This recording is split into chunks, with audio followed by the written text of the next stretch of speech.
On le disait, Rodolphe, eh bien, si on peut appeler ça du foot. Ouais, si on peut appeler ça du foot, effectivement, avec ce qui s'est passé autour. Je vous ai eu au téléphone juste après ce qui vous est arrivé avec votre équipe de tournage. Vous avez eu peur?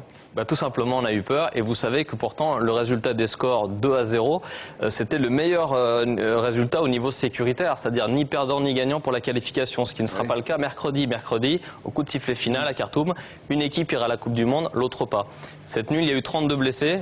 Dimanche prochain, à la même heure, on ne parlera peut-être pas de blessés, mais tout simplement peut-être de morts. Alors j'espère que la fédération soudanaise qui est en charge de la sécurité va bien prendre en considération que ce n'est pas un match comme les autres. En tout cas, nous, pendant 48 heures en Égypte, on n'a pas du tout eu, le sentiment de couvrir un événement de sport, mais plutôt un conflit de guerre. Et ça, c'est vraiment triste. C'est dommage d'en arriver à ça, Emmanuel, parce que c'est des ambiances quand même qui vont trop loin, qui débordent trop du cadre du foot. Il faut que la FIFA, justement, montre une extrême sévérité dans ses décisions, parce qu'on voit qu'il y a deux poids, deux mesures. Quand je me rappelle un peu l'incident qu'il y a eu après le match de l'Argentine, avec des propos de Maradona sur le terrain, et quand on a vu la réaction aussi vite et rapide et aussi sévère de la FIFA, j'aimerais bien les voir aussi rapidement. Alors justement, ça tombe bien, on n'avait pas prévu de numéro, mais on vient d'apprendre que Diego Maradona a été condamné pour 2 mois de suspension relative au football. Il n'a pas le droit de travailler sur le football pendant 2 mois et à 16 560 € d'amende suite aux propos donc, que vous évoquiez après ce fameux match.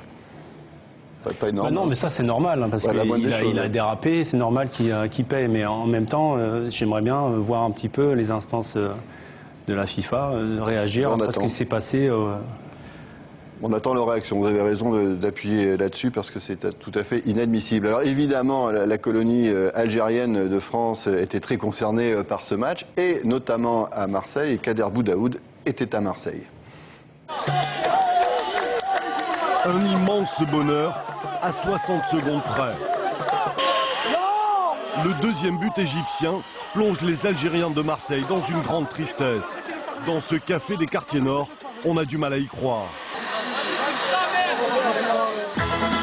La situation des Fennecs dans cette course au mondial était pourtant idéale et dès midi, une partie de la ville se pare de vert et de blanc, persuadée que l'Algérie va enfin retrouver la Coupe du Monde.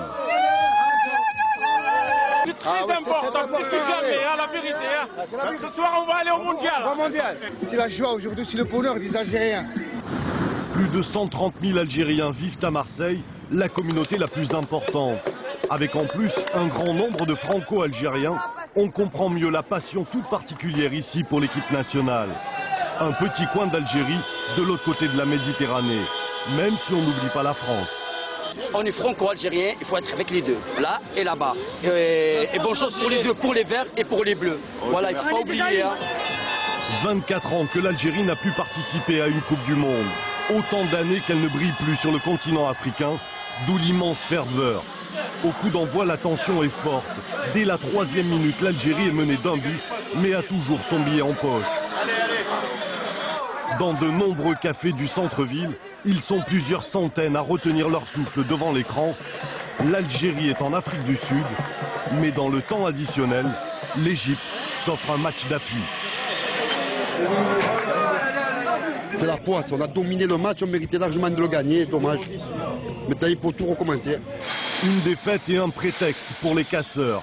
Après le match, une cinquantaine de jeunes crétins, plus délinquants que supporters, va semer le trouble et défier les forces de l'ordre sur le Vieux-Port, puis aux alentours de la gare.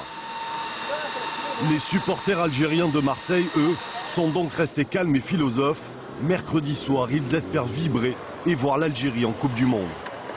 Alors, on espère que ça se passera dans le calme. Donc les autres résultats marquants à travers le monde. Dans la zone Afrique, Lionel, que le Cameroun de Paul Le Guen est qualifié. C'est une vraie performance. Ça sera la 6e Coupe du Monde de leur histoire pour les Lions indomptables.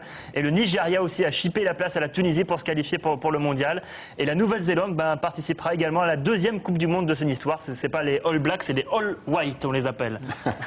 Oui, les All Blacks. D'ailleurs, je pense que les Blacks ne vont pas jouer en noir. Julien, vous avez un voisin que vous connaissez peut-être qui est arrivé, oui, je connais Monsieur Bernard Laporte. Alors on va lancer le jingle, le stade de plus.